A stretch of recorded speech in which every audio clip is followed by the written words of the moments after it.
Hi, my name is Angela, and I am 23 years old. You are about to hear the story of how my father left me and my family at our worst, and how I paid him back for this after growing up. The path was not smooth, though, because along the way, not only were there obstacles, but also my possible love interest. I won't spoil everything for you now, so let's just dive into the story. So, my father was a rich CEO of a multinational company. We were a happy family, or so I thought. When I was about 2 years old, Dad divorced Mom because apparently Mom had nothing good to offer to him.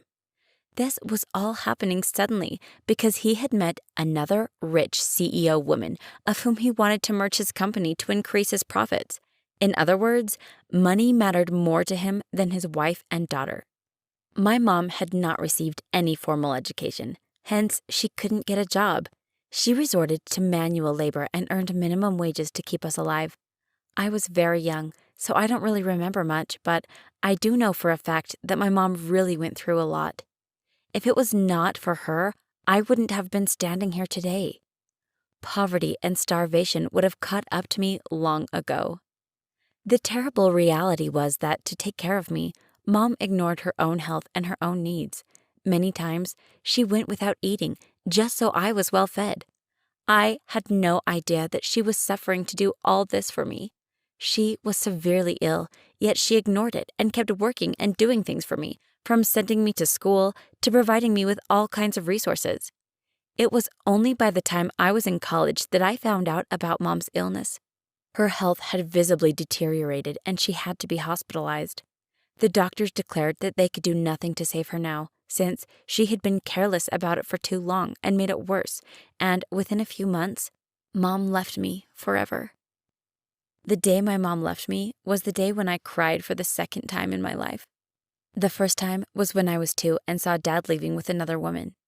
After my mom's death, I came to realize all the suffering she had to go through to raise me up. Meanwhile, my dad was living a luxurious, comfortable life. It was all his fault. He married my mom, making her false promises of forever and all that crap, and he left her as soon as he found some rich person who could add to his wealth. I was disgusted to be related to such a man. It was a good thing that he had left us, but the fact that he didn't once turn back to look at us to make sure we were okay made me mad with rage. I decided that I had had enough. I was not going to let that sorry excuse of a man get away easily when Mom had to suffer so much because of him. I was going to make him pay for his actions and show him how wrong he was. I did my research and my studies for the remaining years of my college.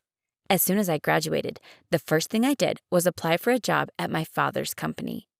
I had spent my good time researching on his company and how I could increase my odds of getting the job, so when I received the call with the job offer, I wasn't really surprised. It was all going according to my plan. On my first day of the office, I met the person who was my so-called father. I was using my mom's last name, so he didn't even recognize me. And, well, he had left when I was 2, so there was no freaking chance of him recognizing me just by my facial features. And to be honest, he didn't even care, I guess. He was more interested in measuring me from head to toe and giving me a suggestive smirk. My skin crawled with disgust. Now I was really ashamed to be related to him. Anyway, so I was assigned my desk and stuff, and I was meeting my colleagues when suddenly I received the biggest shock of my life. I gaped at one of my supposed colleagues, who was a guy I knew all too well. He seemed to recognize me too because his eyes widened. "Angelina, is that you?" he exclaimed. "Matt?" I asked in confirmation. He nodded. Who knew I would meet my high school crush again under such circumstances? "You work here?" I asked awkwardly. "I didn't know." "Yeah," he scratched his neck. "I joined a few months ago. It's good to see you again, though. I was pretty upset over losing touch with you after high school." Let's just say Matt and I had a lot of catching up to do, and we certainly didn't waste any time. We became really close friends within a matter of a few weeks and always hung out together. Everyone at the office knew that we were old friends, except one person, of course. My boss, aka my dad, seemed to have a problem with me spending so much time with Matt. I don't know what his problem was, but on multiple occasions, he was out for some meeting with a foreign client, and the rest of the team from my department had accompanied him. I was the only one who had remained behind under pretense of work here. It was the perfect opportunity for me to sneak into his office and collect some necessary information that I needed in order to bring him down. I looked through his drawers, and at last I found a file that was crucial to the company and contained his upcoming plans and strategies. I was about to take pictures of the papers in the file when I heard chatter and noises coming through the door. Crap! I thought they were here! I wanted to get out of there, but it was difficult considering the fact that they were already inside and would see me anyway, so I had no other option but to hide under the desk in my dad's cabin. I heard footsteps coming inside and saw that Dad had entered the cabin and was now sitting in his chair. I heard him calling someone. A few seconds later, another pair of shoes entered the cabin. "You called me, sir?" Matt's voice asked. I covered my mouth with my hand as to not make any kind of noise. "Yes, I have to talk to you about an important matter," Dad's voice replied. "Yes, sir, please go ahead," Matt said politely. "It's about Angelina." I swear I almost screamed when I heard my name. What did he want from me? Why was he talking to Matt about me? "You need to freaking stay away from her," Dad said sternly, and the table shook from the impact of his hands. "How many times do I have to tell you this?" "Excuse me, sir?" Matt answered in a calm voice. "Angelina is my friend. I like spending time with her. Why do I need to stay away? What's this about?" "I like her, okay?" Dad finally admitted with a grumble. "And you are coming in my way." I was on the verge of collapsing. My own dad, aka my boss, was crushing on me? Ew! What the heck? "Sorry to say this, but Angelina is almost half of your age," Matt said in disbelief. "She is like your daughter, not someone you can have a crush on. Your feelings are pretty messed up, and not to mention, you are already married. How can you even think about other women?" "That's none of your business," Dad replied. "Just keep my words in mind. You can take your leave now." It was the most horrible day of my life. Not only was I hearing disgusting things from my dad, but also I was stuck under his desk for the whole day. My phone was on silent and it kept going off with calls and notifications that I couldn't answer. Some of them were from Matt, who was probably worried about me since I had disappeared without notice. By the end of the day, when everyone, including my dad, finally left, I was able to get out from under the desk and leave the office. What a horrible day it was. The next day, I didn't even want to see my dad's face. Everything about him disgusted me to no end. I had met up with Matt before coming to the office. I told him everything about the day before and that I had heard all the things Dad had said. He was pretty shocked, but he recovered quickly and said that he was going to tell me anyway. I also realized that I could trust Matt. He hated my dad as much as I did, if not more. I told him everything about my motives of joining the company and about how the boss was actually my so-called dad. This time, he was stunned. He actually didn't believe me at first and thought that I was kidding, but when he saw my serious face, he finally came around. I explained everything to him once again and why it was important for me to bring my dad down. And guess what? Matt said that he was going to help me because, well, he was not a big fan of my dad either, so pretty favorable for me, huh? Anyway, so Matt and I made a plan, a very elaborate plan of how we will proceed to take over my dad's company. And apart from that, we also had to expose him in front of his wife. He was definitely gonna pay for everything he did, and I was more confident now because I had Matt by my side. We got lucky amidst all this because the department had partnered Matt and me together for a business project. We had to go on a trip for this project, to another state. I guess my dad had no idea about this, otherwise he would never have allowed it. There was one more thing about the trip. You remember how I told you that Matt used to be my high school crush? Well, the feelings were still there, and now I had a perfect opportunity to get closer to Matt and confess to him. This business trip was everything I could have asked for. Or not. All my hopes and plans were shattered when Matt and I reached the hotel. I was taken aback when a girl entered through the hotel gates and rushed to Matt to give him a tight hug. "Oh gosh, Matt, I missed you so much," she said. Matt gave her a soft smile. "I missed you too." Then he turned to me. "Angelina, meet my girlfriend Vanessa. And Vanessa, meet Angelina. She is my colleague and high school friend." I smiled politely at Vanessa, even though my heart was breaking into a million pieces on the inside. Nice to meet you, Vanessa. I hope it won't be a problem that I invited Vanessa, Matt said to me. I was so busy with work that I couldn't spend much time with her. That's why I invited her on this trip, so that we could enjoy during free time. Sure, I have no problem, I said, trying to keep my voice steady. I hope you two can spend quality time together. Then I turned around and went to my room. I knew for a fact that Matt and Vanessa were going to stay in the same room, and I couldn't help but feel a pang of jealousy. Just when I thought that I had a chance with Matt, he had to reveal his girlfriend. I mean, couldn't he have told me sooner? At least it would have saved me the heartbreak. But thank goodness I got to know everything before I confessed to him, otherwise it would have been an even worse situation. I sighed at my tragic life and went to bed. The next morning, Matt and I had several meetings to attend. We were done by evening, and when we returned back to the hotel, Vanessa was waiting for us. Or should I say, she was waiting for Matt. Thank goodness your meetings are over now, she said, grabbing Matt's arm. I have made a reservation at a restaurant. Let's go and have dinner. Sure, Matt replied, and then turned to me. Angelina, would you like to join us? My first instinct was to glance at Vanessa, and sure enough, she didn't look too happy with this. I didn't blame her. I wouldn't have been happy either if my boyfriend invited some other girl while on a date, and I had no intentions of being a third wheeler anyway, so I refused. Come on, don't be like that, Matt started insisting. What are you going to do here alone? Join us, come. Before I could protest any further, he grabbed my hand and started dragging me. Well, what can I say? Some things were out of my control. The whole night, Vanessa kept glaring at me subtly, while Matt was completely oblivious, behaving like his usual self. It was a hella awkward dinner. I was relieved when it was over. The next few days were torturous, to say the least. I still had feelings for Matt, even though he had a girlfriend, and Matt, on the other hand, was confusing me. He acted as if he were closer to me than his own girlfriend, and it didn't help that Vanessa thought I was the villain. I had no idea that things were about to take a turn for the worse.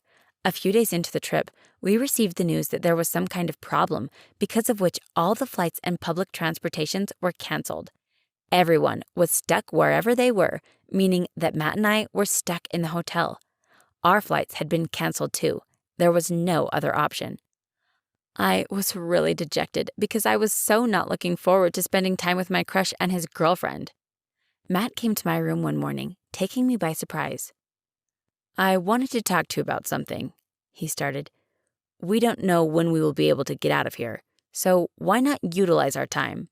The thing you told me about your dad is still on my mind. My eyes widened when I heard that. Amidst Matt and Vanessa, I had completely forgotten about my dad and the company thing. I was thinking that we could start our own online company during this time, Matt continued. What? Our own company? Are you sure? I asked in disbelief. Company is such a huge thing. We will need investments and all. It's not like we have anything to lose, Angelina, Matt replied. And don't worry about investments. We can get good investors if we're able to pitch our idea. Wow, seems like you are prepared, I remarked. He nodded, smiling. I told you I will help you, didn't I? Now is the perfect time for that. So, the first thing Matt and I did was go through all the important documents and stuff to find a loophole about Dad's company. We were going to learn lessons from his mistakes and use his weaknesses as our strength, and we surely found it soon enough. It was not that difficult, considering we had all the inside info on Dad's company. We could always be one step ahead of him and offer better deals to our customers. The 30 days that we were stuck in the hotel was a very crucial period for us.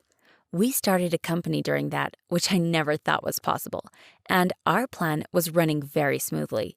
Soon, our company was not just a company. It was a giant, while Dad's company just kept going down in the market. But this was not the only reason why those 30 days were important. There was something else, too. Since Matt and I were working together on our company, we used to spend most of the time together locked up in my room. Now, imagine how Vanessa felt because of this. She was here to spend time with her boyfriend, who was now busy working once again. I felt kinda bad for her. But for me, work was the first priority and seemed like it was the same for Matt. One day, Matt and I were on a very important conference call with our investors when all of a sudden the door to my room slammed open and Vanessa barged in. Can you believe she had interrupted an important work call? Matt gestured for her to leave, but she stayed rooted to her spot. You always ask me to leave, Matt, she said, crossing her arms. Today, I won't leave. Is work more important to you than me? That was my cue to apologize to the investors and end the call. It was so humiliating. Vanessa, are you out of your mind? Matt yelled as soon as I cut the call. You created a scene in front of our important business partners. Do you have no sense? You left me with no other choice, Vanessa fumed. All day long, you keep working and leave me alone. You come back exhausted at night and go to sleep without even talking to me. Do you know how I feel? I can't really deal with this right now, Matt said, clutching his head. Please leave me alone for a few hours. And with that, he left the room. Vanessa and I were left alone in the room now. Her eyes were burning with hatred for me. This is all happening because of you, she spat. Are you happy now? Look, Vanessa, I started calmly. Don't get the wrong idea. If Matt didn't love you, he would have never called you here, and you know very well that we are only friends, nothing more. However, what you did today was really immature and childish. You just fell in Matt's eyes. It was your own fault. She let out a frustrated noise and left. I rolled my eyes at her antics. I used to feel bad for her, but now she was just being plain annoying. The next day, unsurprisingly, I heard about Matt and Vanessa's breakup. Vanessa had now moved her stuff to a different room in the hotel. Matt seemed genuinely sad, and I didn't know what to do to comfort him. Do you think I am at fault, Angelina? He asked me one day. I don't know, I replied honestly. I can't say for sure until I know both sides of the story. He sighed. I want to be honest with you. Instead of spending time with Vanessa, I prefer working. I don't know. I used to like her a lot, but recently it felt like I had fallen out of love with her. Then it's good that you got out of it before any more damage could happen, I said in assurance. After that, we started working hard on the company again. And as I already told you, within those 30 days, the company took a huge leap, which was a matter of great joy for us. Meanwhile, Dad's company had taken a big hit because of the closed businesses. He didn't even realize what was happening. He was too focused with hitting on younger women and neglecting his wife. I won't go into many details, but there came a day when his company went bankrupt, and this was the moment I was waiting for. He had no other option but to sell his company. And guess who was the highest bidder? Me, duh. I was now capable enough to take over his company exactly as I had planned. When he found out that I, aka his ex-employee, had bought his company, he didn't waste any time in contacting me. And this was the moment that I had been waiting for, to expose him in front of his wife. He wanted to meet me, so I called him to a restaurant. I also called his wife with a lot of false excuses. I can't believe that I used to have feelings for a girl like you, were his first words as soon as he saw me. You had been planning this all along? I always thought you were suspicious. Guess who was watching this drama unfold from a different table? Yep, his wife, whom I had somehow convinced to stay and watch. I am sorry, Dad, I smiled. It was not my intention to upset you. The look on his face was priceless. He was obviously taken aback at being called Dad by me. He stood there in silence for a few moments, scanning my face, before finally putting 2 and 2 together. Angelina? He stuttered. I stood up from my seat and gave him a sarcastic smile. You deserve a prize for finally getting it right, Dad. Yes, I am Angelina, your freaking daughter whom you abandoned years ago without a single thought. He was about to open his mouth and say something, but was stopped when his wife finally walked up to him and slapped him. I can't believe you would fall so low. You told me that you had no children from your previous marriage. And what is this I am hearing about flirting with other women? Shame on you. I will send my lawyer with the divorce papers. Don't bother contacting me again. She spat at him and left. I gave him one last disgusted look before leaving as well. I had accomplished my mission now. I had given him a taste of his own medicine. He was in for a lifetime of suffering now. The best thing was that, in all of this, I had found the person I loved. I could trust and depend on. You probably already know. I am talking about Matt. We are dating now. Matt needed some time to get over Vanessa, after which he confessed that he liked spending time with me and had feelings for me. I didn't waste any time in telling him about my feelings, and thus we started going out. Everything is good in my life now, except for the fact that I miss my mom a lot. And sometimes I think about Dad too, wondering if I should have tried to make up with him instead of taking revenge on him. What do you think? Did I do the right thing? He's tried to contact me a few times to make things up and reunite, but I feel disgusted every time I think about him. Does he deserve a second chance?